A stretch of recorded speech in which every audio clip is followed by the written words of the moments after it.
사랑하는 초업제일교회 성도 여러분, 유튜브 시청자, 구독자 여러분 반갑습니다. 김정빈 목사입니다. 간밤에도 평안히 잘 주무셨습니까? 오늘은 2025년 7월 17일, 오늘 현충일, 오늘 목요일 아침입니다. 오늘도 하루를 말씀으로 시작하신 여러분 되기를 주 이름으로 축원드립니다. 제가 잠시 기도합니다. 아버지 하나님 감사합니다. 오늘도 좋은 날 허락하시고 새날을 우리에게 허락하시니 감사를 드립니다. 의한 날도 하나님 말씀 앞에 서서 내 자신을 분별하게 하시고 오늘도 주의 음성을 듣고 하루를 시작할 수 있는 저희들 되게 해 주옵소서. 오늘 이 하루도 하나님께 영광 올려드리는 복된 삶이 될 줄로 믿습니다. 영광받아 주옵소서. 이 시간을 주께 의탁하옵고 우리를 죄에서 구원하신 예수님 이름으로 간절히 기도하옵나이다. 아멘. 네, 오늘 함께 찬송하고 큐티하도록 하겠습니다. 찬송가 380장 나의 생명 되신 주 함께 찬송 올려드리겠습니다.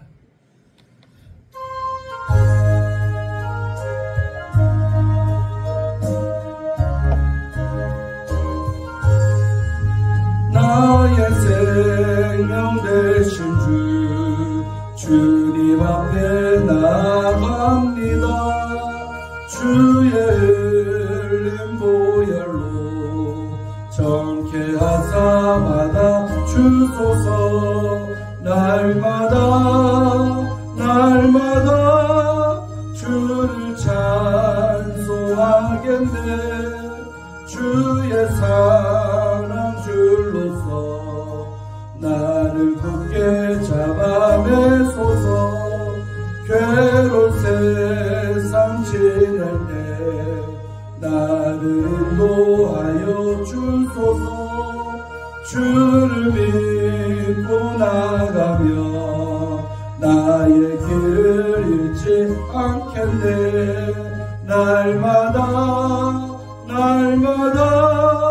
주를 찬송하겠네. 주의 사랑 줄로서 나를 굳게 잡아 매소서. 세상 살아갈 때에 주를 더욱 사랑합니다. 밝고 빛난 천국에 나의 영혼 들어가겠네. 날마다 주를 찬송하겠네. 주의 사랑 줄로서 나를 굳게 잡아 매소서. 아멘. 할렐루야. 주의 사랑의 줄로 매어지는 우리의 복된 삶, 매인 게 우리에게는 자유가 되는 것입니다. 역설적 진리지만 주께 매이는 삶이 바로 영적으로는 자유로워지는 길인 줄로 믿습니다. 그 은혜 속에 살아가는 우리 모든 성도님들 되기를 주의 이름으로 축원드립니다. 자, 오늘 함께 말씀 묵상하실 본문은 우리 디모데전서 6장 오늘 11절에서 21절까지 말씀을 우리 함께 보도록 하겠습니다. 제가 개역 개정판으로 읽고 또 이어서 우리말 성경으로 한번 더 읽고 두 번 읽도록 하겠습니다. 오직 너 하나님의 사람아, 이것들을 피하고 의와 경건과 믿음과 사랑과 인내와 온유를 따르며 믿음의 선한 싸움을 싸우라. 영생을 취하라. 이를 위하여 네가 부르심을 받았고 많은 증인 앞에서 선한 증언을 하였도다. 만물을 살게 하신 하나님 앞과 본디오 빌라도를 향하여 선한 증언을 하신 그리스도 예수 앞에서 내가 너를 명하노니 우리 주 예수 그리스도께서 나타나실 때까지 흠도 없고 책망할 것도 없이 이 명령을 지키라. 기약이 이르면 하나님이 그의 나타나심을 보이시리니 하나님은 복되시고 유일하신 주권자이시며 만왕의 왕이시며 만주의 주시오. 오직 그에게만 죽지 아니함이 있고 가까이 가지 못할 빛에 거하시고 어떤 사람도 보지 못하였고 또 볼 수 없는 이시니 그에게 존귀와 영원한 권능을 돌릴지어다. 아멘. 네가 이 세대에서 부한 자들을 명하여 마음을 높이지 말고 정함이 없는 재물에 소망을 두지 말고 오직 우리에게 모든 것을 후히 주사 누리게 하시는 하나님께 두며 선을 행하고 선한 사업을 많이 하고 나누어 주기를 좋아하며 너그러운 자가 되게 하라. 이것이 장래에 자기를 위하여 좋은 터를 쌓아 참된 생명을 취하는 것이니라.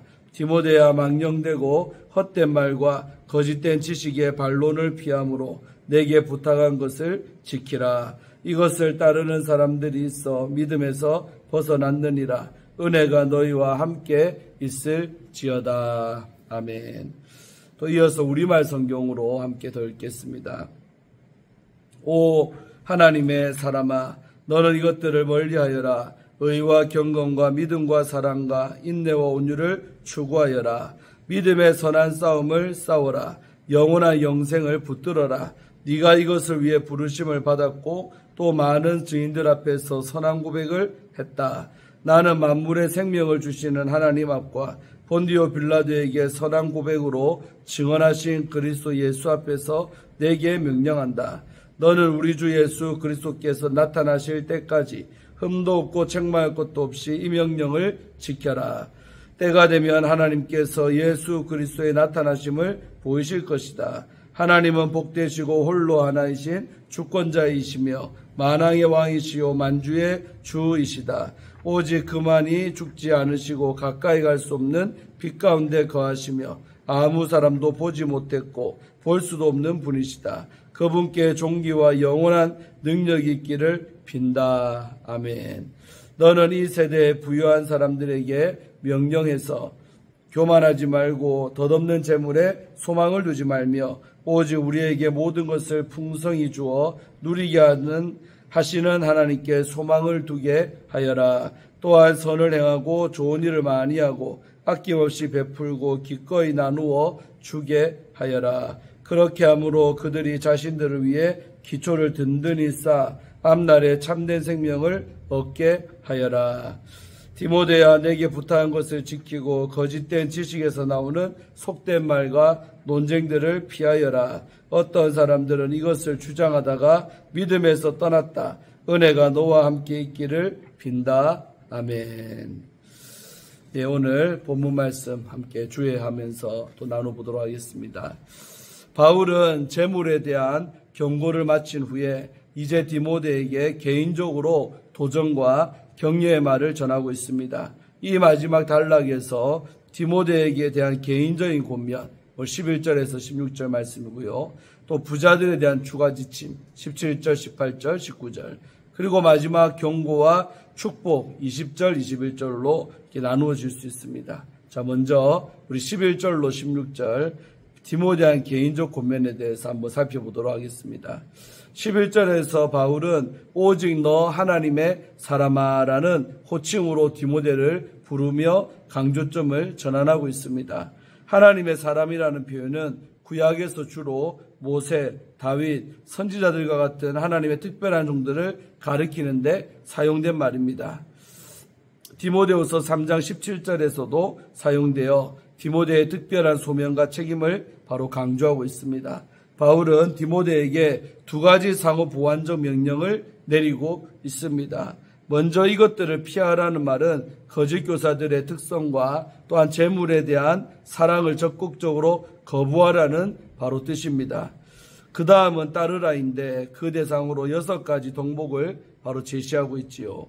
의는 하나님 앞에서의 올바름, 경건은 하나님에 대한 바른 태도와 바로 행동, 믿음은 하나님께 대한 신뢰, 사랑은 이타적인 헌신, 인내는 고난을 견디는 능력, 또 온유는 온함과 겸손을 바로 뜻하고 있습니다. 12절에서는 믿음의 선한 싸움을 싸우라는 새로운 명령이 바로 이어지고 있습니다. 싸우다, 헬라어로 아고나주라고 하는데요. 이 말은 경기장에서 열리는 운동 경기나 그 다음에 싸움을 묘사하는 단어로 바울의 서신에서 성도의 삶을 위한 노력과 투쟁을 묘사하는 데 자주 사용되고 있습니다. 고린도전서 9장 25절, 또 골로새서 1장 29절, 또 디모데후서 4장 7절에 이 표현이 나오고 있습니다.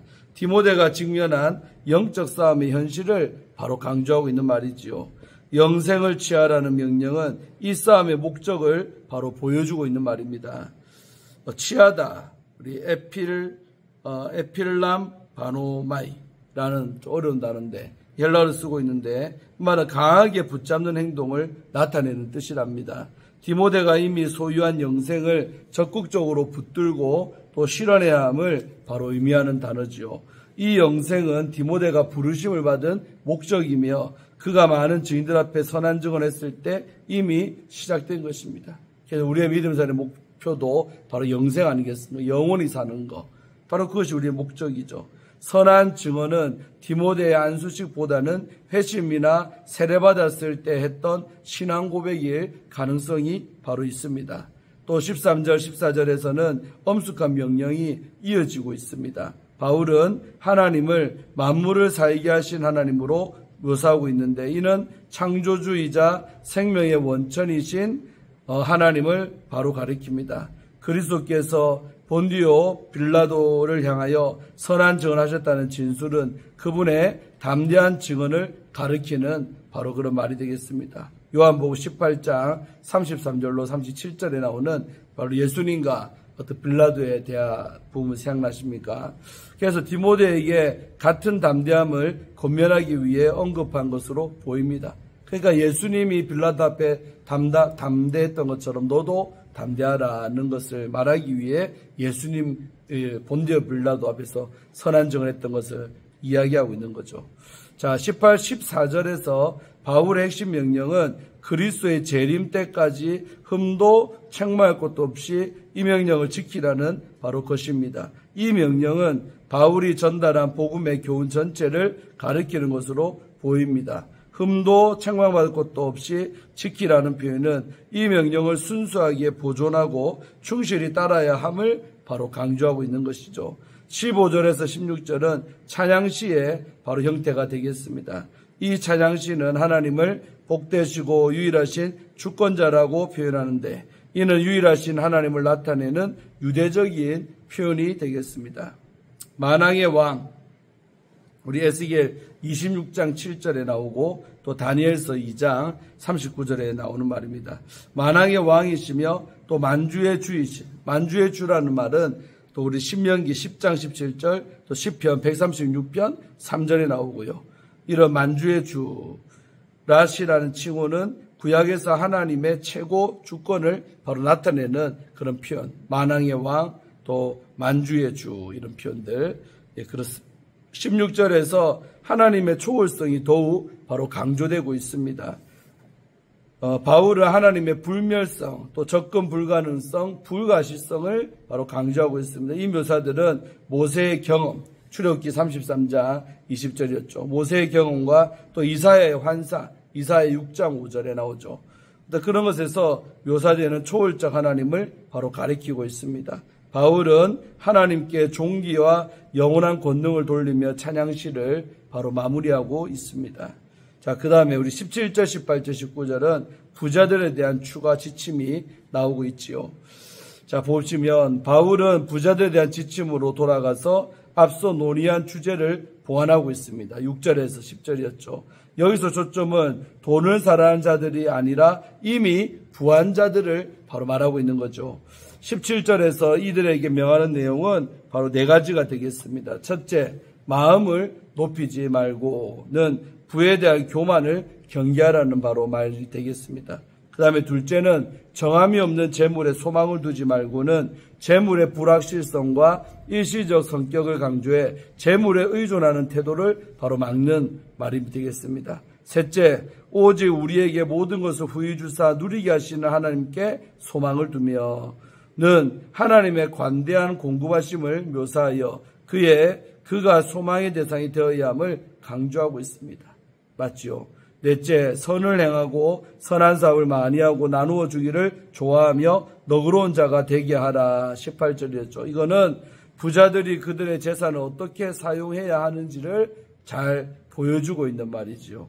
19절은 위 지침을 따를 때 생기는 바로 결과입니다. 지침대로 사는 것은 장래의 자기를 위하여 좋은 터를 쌓아 참된 생명을 취하는 거 바로 것입니다. 여기서 좋은 터는 미래의 보상에 대한 기반을 의미하며 또한 참된 생명은 현재와 미래에 해당하는 진정한 영적 생명을 바로 가리키는 것입니다. 자, 마지막으로 우리 20절, 21절 마지막 경고와 축복에 대해서 한번 보겠습니다. 편지의 마지막에서 바울은 디모데에게 직접적이고 개인적인 호소를 바로 하고 있죠. 20절에서 바울은 디모데야 하면서 내게 부탁할 것을 지키라고 말하는데 여기서 부탁한 것은 디모데에게 맡겨진 진리의 보물, 즉 복음과 사도의 가르침을 바로 가리키고 있습니다. 이것을 지키려면 망령되고 헛된 말과 거짓된 지식의 반론을 피해야 합니다. 망령되고 헛된 말은 바로 불경건한 자, 1장 9절에 나왔었죠. 불경건한 자와 노파들이 말하는 허황된 말들을 뜻합니다. 4장 7절. 거짓된 지식의 반론은 거짓을 진정한 지식이라고 가르치는 거짓 교사들이 주장하는 성경의 모순점들을 암시하고 있는 것 같습니다. 21절은 이러한 거짓 지식의 위험성을 보여주고 있지요. 어떤 이들은 이 거짓 가르침을 자신의 신앙으로 고백함으로써 믿음에서 벗어났다. 또 벗어났다는 우리 아스토케오라는 헬라어를 쓰는데 관역에서 이탈했다는 뜻으로 신앙에서 이탈한 심각한 위기사항을 바로 나타내고 있습니다. 마지막으로 바울은 은혜가 너희와 함께 있을지어다라고 축복하며 편지를 마치고 있습니다. 너희 휘모어냈는데 너희는 복수형으로 이 편지가 개인적이면서도 공적인 성격을 가지고 있음을 보여줍니다. 그러니까 디모데 개인에게 보낸 편지지만 결국은 공동체에게 보내는 그런 성격이 있다는 것이죠. 자, 그럼 이제 마지막으로 오늘도 함께 또 이 말씀을 통해 묵상하고 적용하는 시간을 갖도록 합니다. 너 하나님의 사람아, 오늘 처음에 나왔죠. 이걸 가지고 묵상하도록 합니다. 나폴레옹이 이끌던 부대에 같은 이름을 가진 병사가 있었답니다. 그런데 그 병사는 나폴레옹이라는 이름에 걸맞지 않게 게으르고 또 무능력에서 동료들로부터 원성이 잦았다고 합니다. 이 소식을 들은 나폴레옹은 그 병사를 불러서 바로 꾸짖었답니다. 너는 이름을 바꾸든지 행실을 바꾸든지 둘 중 하나를 선택해라. 이렇게 말했답니다. 오늘 본문에서 바울은 디모데를 하나님의 사람이라는 최고의 호칭으로 부르고 있습니다. 바울은 하나님의 사람 디모데에게 어떤 사역과 삶을 공고했을까요? 바울은 디모데를 가리켜 너 하나님의 사람아라고 부릅니다. 11절이었죠. 이는 앞서 언급된 이단들과 대조되는 호칭이며 또 지극히 영광스러운 호칭입니다. 하나님의 사람이라는 것은 하나님께 속했다는 뜻입니다. 또한 그 이름에 부끄럽지 않은 경건한 신앙인이라는 의미도 있습니다. 이것 하나로도 디모데에 대한 평가는 충분히 영광스럽습니다. 우리는 그리스도인입니다. 이 호칭에 부끄럽지 않는 삶을 살도록 늘 깨어 하나님의 뜻대로 살아가야 합니다. 바울은 피할 것과 따를 것을 구별해서 명령합니다. 우리 11절이었죠. 이것들을 잘 구별하는 것이 지혜입니다. 앞서 언급된 거짓 교훈과 돈의 유혹은 피하고 반대로 의와 경건은 따라야 합니다.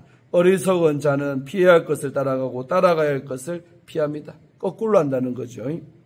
그래서 악한 자리, 유혹의 자리를 신속히 피하지 않고 자꾸 머뭇거리다가 큰 낭패를 보곤 합니다. 우리는 모두 바울의 교훈을 기억하며 피할 것과 따를 것을 잘 구별하는 지혜를 바로 가져야 되겠습니다. 바울은 믿음의 선한 싸움을 싸우라고 권합니다. 12절이었죠. 우리는 본질적으로 사탄과 영적 싸움을 싸우는 존재입니다. 인정하십니까? 싸우는 존재. 사망에서 생명을 옮긴 순간부터 사탄의 종에서 하나님의 자녀가 된 순간부터 우리는 이 싸움을 피할 수가 없습니다. 맞죠? 하나님의 자녀가 되면 영적 싸움이 더하다는 거죠. 있다는 거죠. 오히려. 성경은 우리가 마귀를 대적하면 마귀가 우리를 피하리라고 했습니다. 야고보서 4장 7절의 말씀이죠. 이 약속을 믿으며 늘 담대하게 영적 싸움을 싸워 나가시기를 바랍니다. 디모데는 모든 바울의 명령을 마지막 재림의 날까지 철저하게 지켜나가야 합니다. 14절. 바울의 명령은 곧 생명이 닿는 날까지 받은 사명을 지켜나가라는 그런 디모데 향한 공고였지요. 우리도 마찬가지입니다. 비록 삶이 고달플지라도 다시 오실 예수님을 사모하면서 경건한 모습을 잃지 않아야겠습니다. 마지막으로 바울은 헛된 논쟁을 피하라고 명하고 있습니다. 20절에 나오죠. 이것은 논리적인 변증을 무시하는 말이 아닙니다. 말꼬리 잡기 등의 불필요한 논쟁으로 에너지를 낭비하지 말라는 뜻이 되겠습니다. 실제로 중세시대에 우리 신학자들은 바늘꽃 위에 천사가 몇이나 올라갈 수 있는가 등의 아무 쓸데없는 논쟁으로 세월을 허비한 경우가 많았습니다. 복음은 헛된 논쟁으로 전해지지가 않습니다. 오직 삶에서 실천으로 드러납니다. 우리는 말과 혀가 아닌 행함과 진실함으로 복음을 전하는 자들이 되어야 합니다.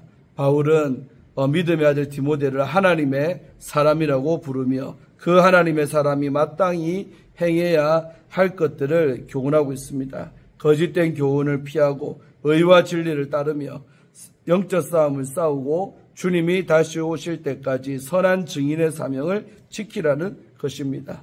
이것은 오늘날 우리를 향한 명령이기도 합니다. 우리는 주어진 시간을 헛되게 보내지 말고 성경의 가르침을 따라서 복음을 전하는 증인의 삶을 충실히 살아냄으로써 장차 오실 예수님으로부터 칭찬받는 종들이 되어야 할 것입니다. 아멘.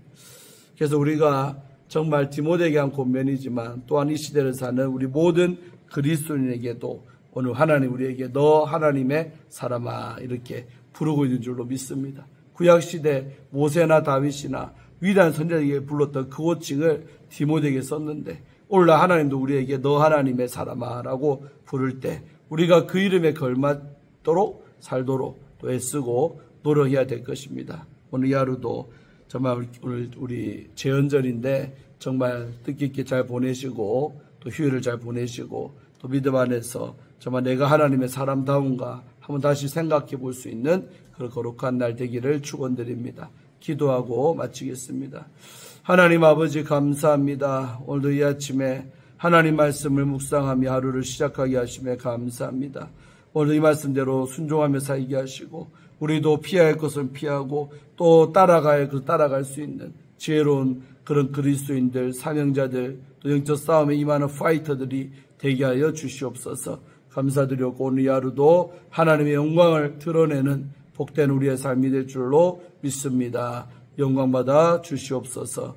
예수님의 이름으로 간절히 축복하며 기도하옵나이다. 아멘. 할렐루야. 오늘도 복된 날 되시고 승리하기를 주의 이름으로 축원드립니다. 내일 아침에 또 뵙도록 하겠습니다. 샬롬.